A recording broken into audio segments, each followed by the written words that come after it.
Hola amigos. Después de que la OTAN ha atacado el puente de Crimea específicamente en el cumpleaños de Putin, todo se hace muy significativo, porque Ucrania, inmediatamente ha dicho que es ahora cuando comienza la guerra. Eso solo es una forma de querer disfrazar que el que da las órdenes en Ucrania es la OTAN, y el acto de atacar el puente que si no recuerdo mal era una de las líneas rojas de Rusia. Significa que Occidente recoge el guante y le ha dicho a Rusia, de acuerdo, vayamos a nuestra cita con la historia, una cita que ha llegado al punto final debido a la existencia de armas nucleares. Quiere decir que es la última gran cita. Por eso he dicho más de una vez que esta guerra, no era una guerra. Esta es, la guerra.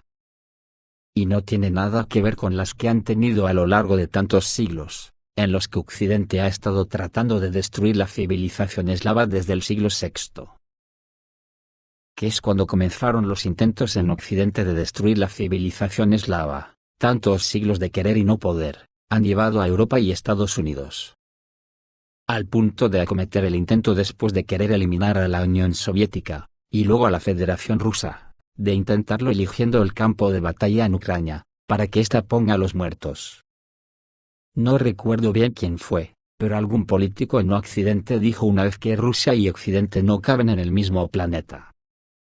Y ahora mismo Rusia y la OTAN, son dos civilizaciones, que han llegado al último choque, lo digo por lo de la era atómica, o gana una, o gana la otra, no habrá término medio.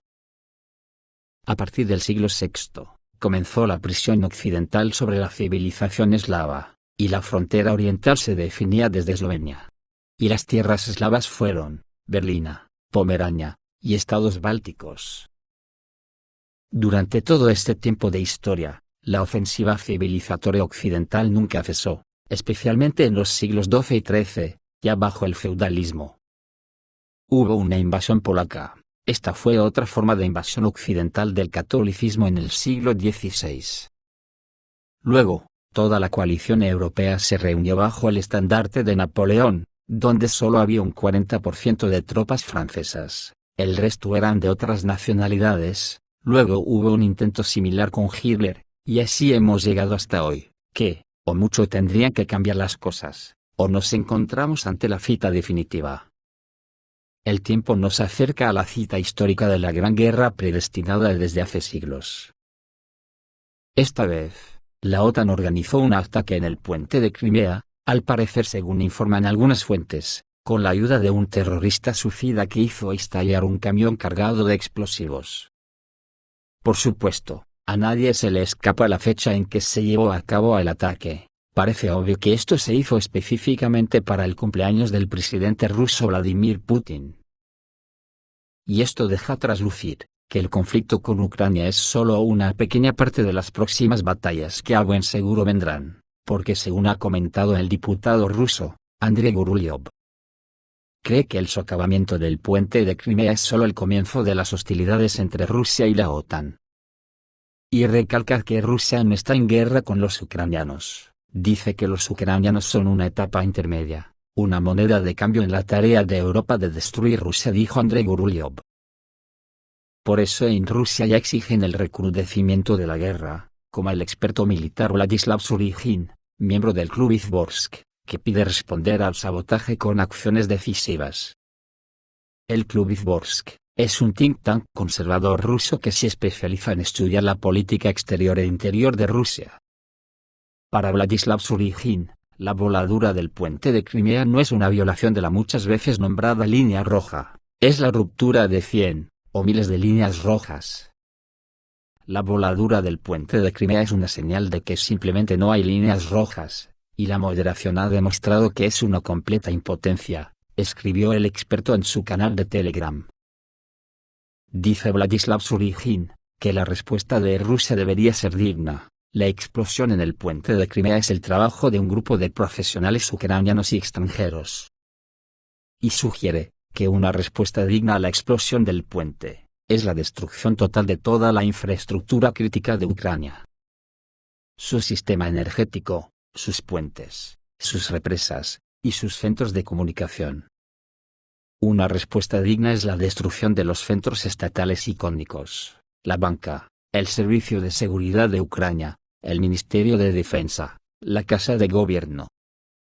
Una respuesta digna. Esta es la eliminación de la inmunidad de los líderes políticos y militares de Ucrania, buscar y atacar sus refugios. Una respuesta digna es decretar la ley marcial en las regiones fronterizas y Crimea.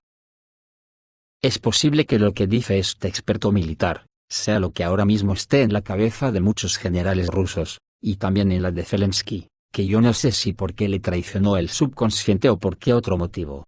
El caso es que dijo que si Ucrania es derrotada comenzaría, de inmediato, la guerra nuclear. ¿Por qué lo diría?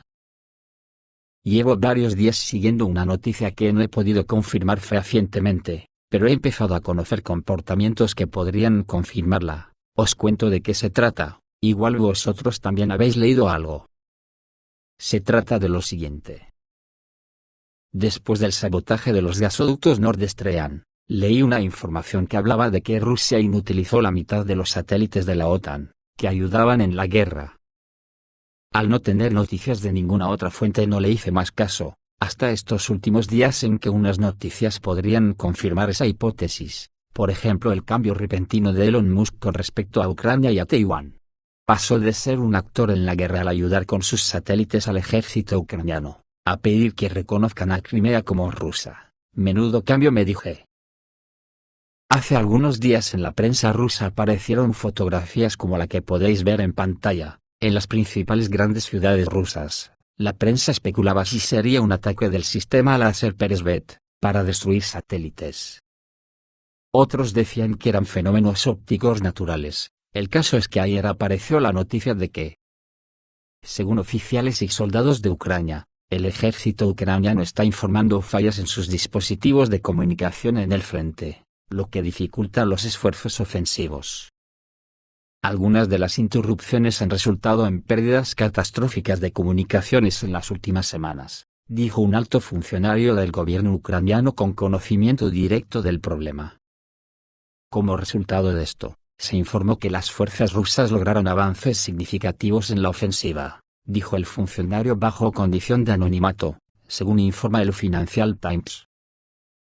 También ayer se supo que en el territorio de Ucrania, el acceso a Internet satelital Starlink ha desaparecido casi por completo. Esto provocó pérdidas extremadamente graves para el ejército ucraniano. Lo que, entre otras cosas, está confirmado por los medios estadounidenses, lo cual es muy notable. Ya que la interrupción de la red satelital Starlink se registró literalmente el día siguiente después de que los periodistas rusos informaran sobre el supuesto uso de armas secretas, en referencia a las luces que veis en pantalla. Hace unos días, el periodista ruso Yuri Kotenok informó que se podrían estar usando armas avanzadas, y literalmente, al día siguiente, comenzaron a observarse serias interrupciones en el acceso a Internet de Starlink en el territorio de Ucrania. Sin embargo, en este momento no hay información confiable sobre el uso real de los sistemas láser, lo que se discute activamente en la web. Sin embargo, lo cual es muy notable, según Starlink, el acceso a Ucrania está suspendido temporalmente, como lo demuestra el correspondiente dato en un mapa especial, donde Ucrania se indica como una región con acceso a Internet satelital. Sin embargo, al pasar el ratón sobre la región, no hay información sobre su disponibilidad. El asunto es, que si se confirma que le han inutilizado a Elon Musk la mitad de sus satélites, no lo ha podido desmentir, pero si a la OTAN le ha ocurrido lo propio, lo ocultará por completo. Todos creemos que si la guerra nuclear comenzase, sería con el lanzamiento de misiles, pero los expertos dicen que no, que los primeros actos de una guerra nuclear serán la destrucción de los satélites. ¿Cómo evitarla? Lo tenemos muy difícil, solo los ciudadanos protestando en las calles europeas podría parar esto. Igual tenemos suerte, porque esta semana pasada cada vez son más los que en la Unión Europea están viendo venir al lobo. Y Europa está siendo sacudida por marchas a favor de la disolución de la Unión Europea. Ciudadanos en varios países europeos han protestado contra las políticas de la Unión Europea. Y han pedido la disolución de este bloque de 27 países. Las calles de distintas ciudades de países miembros de la Unión Europea, como Francia, Alemania, la República Checa, fueron este jueves escenario de protestas, en las que los manifestantes expresaron su indignación por lo que consideraron la dictadura de la presidenta de la Comisión Europea, Ursula von der Leyen, y exigieron la disolución del grupo comunitario.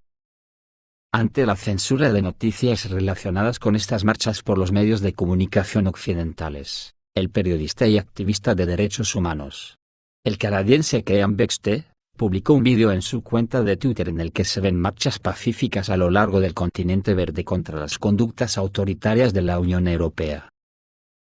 Estas manifestaciones se celebraron en la misma jornada en la que la Unión Europea aprobó el octavo paquete de sanciones contra Rusia por su operación militar en Ucrania, y que prohíbe la importación de gas y petróleo, e incluso carbón ruso a los países del bloque, pese al efecto adverso de tales embargos en los últimos meses.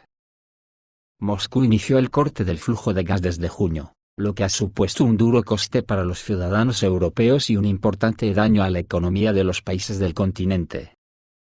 Solo en el Reino Unido, los precios de las energías domésticas han aumentado hasta 7 veces este año, llegando a costar el megavatio por hora $713. Con todo, von der Leyen afirmó el viernes que el bloque estaba bien preparado para hacer frente al próximo invierno. El tope de precios es una de las varias medidas que los 27 están preparando para contener una crisis energética en Europa, que está elevando los precios para los consumidores y las empresas y que podría provocar apagones, fábricas cerradas y una profunda recesión durante el invierno. He conocido un estudio que, basándose en una red neuronal, hace un pronóstico sombrío sobre Europa. Basándose en los titulares de los artículos de los medios de comunicación occidentales, una red neuronal genera imágenes del futuro que le espera a Europa. Y el espectáculo es, por decirlo suavemente, sombrío. Además de que la red neuronal suaviza los detalles. Pero muy pronto así será la vida en Europa. Los precios de la energía no solo han dado un salto. Se han ido a la estratosfera y no van a detenerse en el corto plazo.